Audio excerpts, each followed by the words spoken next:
and they see my manic energy and they hear that I'm prescribed to Lexapro, they're like, where did you grow up? What borough are you from? Thinking I'm a native New Yorker. And that's great. You know, I was born in New York, but the last thing I would want is for someone to meet me, look me up and down and be like, you were raised in Florida, right? And that's true. You know, I was raised in Florida. And yeah, you know, I think like I moved to New York as an adult. And it was challenging at first. I'm sure everyone has challenges of living in the city, following your dreams. And, you know, it has gotten easier to navigate. But after you've been here a while, like, I feel like New York kind of knows and they, like, up the level, up the challenging. It's like the first warm day of the year. And you're like, I'm going to wear something short. I'm going to wear some cute, little, my ass out, my titty meat out, you know? That's what breasts are called. You know, you walk down and you get that first New York cat call. You know, you're walking down to somebody's like, hey, come suck my dick. And you're like, no, sir, I will not. Yeah, that's the first one, you know, and it sticks with you all day. You know what I mean? That, like, cat call, you're like, fuck, like, I can't even walk, you know, I can't even walk down the street, you know, but that's first level New York shit. When you're here long enough, you know, then you get that winter cat call. And, you know, you're dressed like, you're in a sleeping bag. You're dressed head to toe, down jacket, wobbling down the street, trying not to fall. And some guy's like, damn, God bless you. And you're like, God bless what? God bless what? And that sticks with you because you're like, you know, you think about these guys that can't call you. You're like, yo, what was wrong with that guy? Like, does he like see tires and is turned on? Like, does he jack off to a Goodyear catalog? Like what's up with, like, yeah, there was only like this much of my face exposed. What's going, you know, and then that sticks with you. And that's like the first the first, like, you know, or next level New York.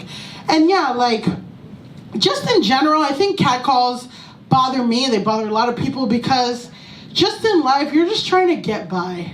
You're just trying to live. You're just trying to pay your bills. And, like, honestly, being perceived is embarrassing. Having someone else notice you, sometimes you're off guard. You don't want anyone to talk to you. And some guys just like, come over, it's like whatever, right? So it's already like base level annoying, right? But I've lived in New York long enough. Getting catcalled, embarrassing. Getting catcalled when you're covered in your own piss. That's living in New York 12 years. That's you drank too much water at a Thai restaurant and you pissed yourself. You know, I wanted to die. And I'm just like hobbling, and this guy's like, damn, girl, I'm like, shut up! Shut up! And then you have, you know, when you start to live in your same neighborhood, you have your same neighborhood cat call. Like, you know, every time they see you, they're gonna say some shit, and you prep. You see them from 2 blocks away, and you prep yourself inside. You're like, okay, what are these motherfuckers gonna say? All right, I'm ready. I've been here. I know what the fuck they're gonna say, you know? And I had these guys, they live on my block. I have a dog, which a dog also will bring out, that's next level New York, you know? You think you're ready for your shit? You think you've been in therapy long enough and all this shit? And then you have a dog and people just, it's just nonstop. You're like, oh my God, your dog's so cute. Boy or girl? Is it a boy or girl? So, oh my God. So is it a boy or girl? I need to know before I say hi. It's a fucking dog. What is this, a gender reveal or we pretend to not like it less if we find out it's a girl? We all know every gender reveal, as soon as they see some pink dust, everyone's like, oh. But yeah, you know, I have a dog, so I always am walking around my neighborhood. I always see some guys. Another one is like, oh my God, your dog's so cute. It reminds me of my dog who got ran over by a car last week. What is it? Sir, please. I have these guys, you know, I see every day when I'm walking my dog. And yeah, you know, last year I went through kind of a tough time. I was having some, like, you know, depression issues. And, you know, I was just like walking and I'm just seeing these guys. And I'm like, all right, they're gonna say some shit on my ass, my titties, like, here we fucking go. And then I'm walking and these guys like, damn, girl, are you okay? And this one guy's like, yeah, she looks mad stressed. I'm like, shut up! Shut up! So that was the first time I was really seen as a human being. So I want to thank those guys. Yeah, a little bit more about me. I'm Dominican. And, you know, people get confused. People don't know what a Jamaican is, a Jamaican person is. And basically, a Dominican person is a black person with a hair salon named after them. That's basically the only difference between a black American person and a Jamaican person. And if you're like, Milly, you're so awesome. How can I meet more of you? How can I meet the Dominicans in my local community? And it's very simple. If you want to meet every single Dominican person in the tri-state area, all you have to do is go on Facebook Marketplace and list a Honda Accord for sale. A used one. They'll all come out. New York, New Jersey, Staten Island, Connecticut. They'll all come through.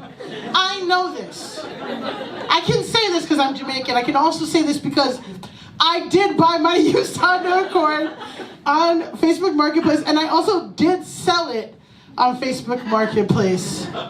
Really quickly, you know, people complain about dating apps. Oh, dating apps are so hard. Everyone's so weird. No one reads the profile. Dating stupid, whatever.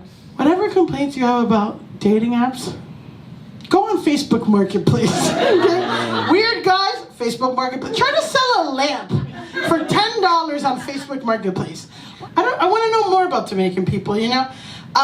Right now, the most popular Dominican person in pop culture is Cardi B. Yeah, great. Cardi B, good.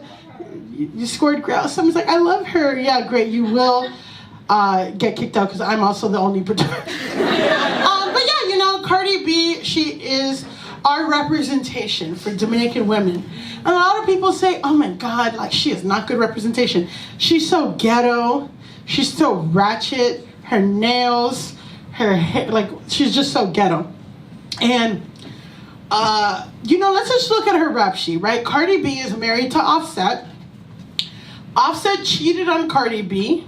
This is all real. Offset cheated on Cardi B with this woman, this hookah bar waitress.